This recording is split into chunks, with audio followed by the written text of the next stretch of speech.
beautiful day here. Just got here, opened up the doors on the polytunnel. It's 38 degrees in there at the minute, so with the doors open it'll cool down a little bit. But we've got our window in now, so I just want to talk through that a little bit for people. Polytunnels are not the easiest thing to have windows on sometimes, and they do get master hot in there without some ventilation. So we've managed over the last couple of years just opening the doors and then putting mesh panels in to keep the birds out.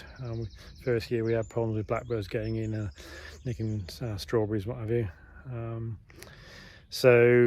Yeah, progressed with some mesh panels, which I've still got one on the far end at the minute, and that's fine. But when it's cold, you leave the doors open and it gets cold at night, and when it's warm and you've got the doors closed, it gets too hot. So it's getting that balance. So installing some windows is going to make a huge difference for us, because it means there's, we know even if we're not here, that this will automatically open, and I'll get another one on the other end soon as well. So I just want to talk through how I installed it and how it works for those at home. If you wanted to put one in your polytunnel, you've got wooden frame, doors, it's quite simple to do. It's nothing special, it's nothing fancy, pretty basic, but it works. So basic wooden frame, just a square frame or rectangular frame, and held together with L brackets screwed into the corners, hinges on the top.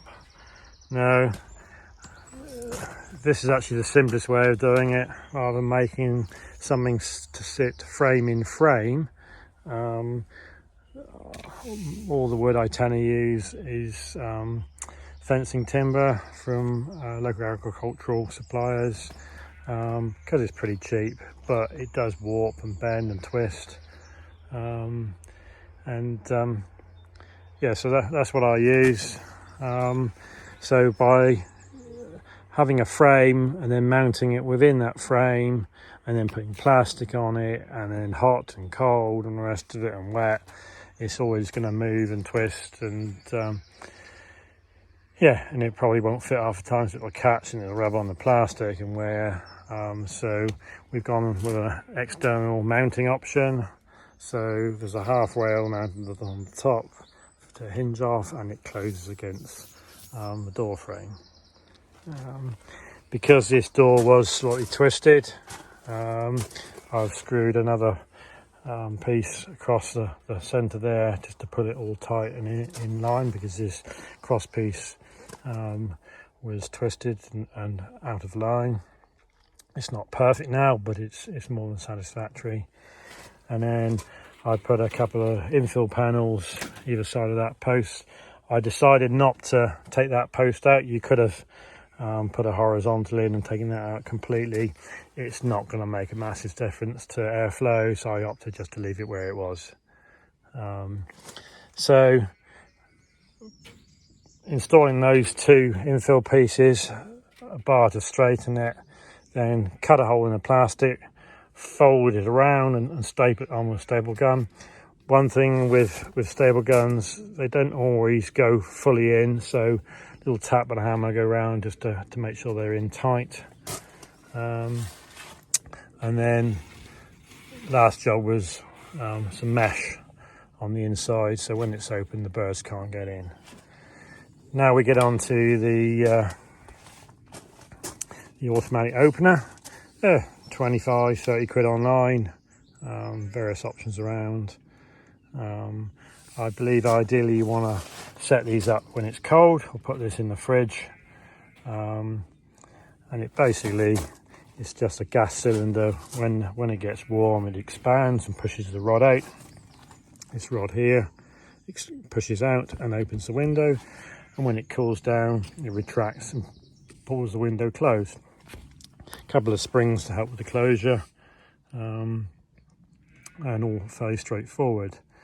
Now the way it mounts, because of the way this frame is, I had to add a little piece onto the window frame to mount it on, and I had to cut a little notch out of there because the mounting plate was a little bit wider than the rail, and you adjust it by twisting the rod in and out. Very straightforward. Different ones operate slightly differently, but they all basically the same principle. And yeah, so that opens up automatically. I did have to cut a little bit of a hole in the wire here because this, when it retracts, does move up and down and pokes out a little bit. So that just allows that, and I'm not going to get a blackbird in there. And I've gone for mesh because I don't want to stop the bees, because I want pollination still in here, and that helps with that. But I don't really want the butterflies getting in. We've got some nice butterflies around here, some which are, there's not many of them around these days, the orange tips, things like that. And what I was finding, I'm catching them in here, and got to release them, and that, I could damage them in doing that, and I don't want to do that. So if I can keep them out, that's the best way to do it. Obviously, this time of day, I've got the door open and then they can come in, and I will go back to putting a mesh panel in here for daytimes. The intention is to make another external door of mesh, so I can leave that open, but I need to get some smaller mesh. At the other end, you can see, I'll spin it around a second, we've got a bigger mesh here, which is letting butterflies not in, so we'll change that. That's just propped at the moment, but it'll keep the worst things out. But it operates, it works, keeps most of the animals and birds out, and still allowing a little bit of airflow. It will still be warm in here. I don't know what's dropped down to now. Let's have a quick look. Yes, it's still, you can see that it's 38, 40, so it's still pretty warm in here. But without the doors and everything else, that'd be up in the 50s or more. I mean, this only goes up to 50, and it was regularly getting up there. And that's not good for the plants if it's too hot. It's not good for us if we want to do anything in here either. Best time to work in these polytunnels is early mornings and the evening when it's cooled down, or wet and rainy days. But on a cooler day, it is a little bit warmer in here, which is quite pleasant to work in. Yeah, so that's the window. Most expensive part was the automatic opener and a couple of decent hinges. Plastic, I already had some leftovers from doing another polytunnel, and just stretch the plastic over as tight as you can, staple it on, and all good to go. So there you go, how to do a window. So another one externally mounted.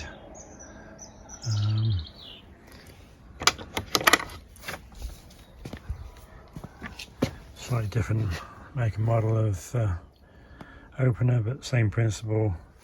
You've got a gas chamber which expands, pushes the rod out, single spring on these. These have got some plastic mountings on it. That's not as good, maybe, I don't know, we'll see. And then at the back here, same make and model of you, and Paul's got some finer mesh on this one, but yeah, same principle, bigger window. Just give you some more ideas of different ways you can do stuff. If you haven't got doors, you've just got an open end, if you've got a frame around it, you can put a bigger window in. If you enjoy our videos, please hit the like and subscribe buttons. Even if you don't like it, still hit the like and subscribe button.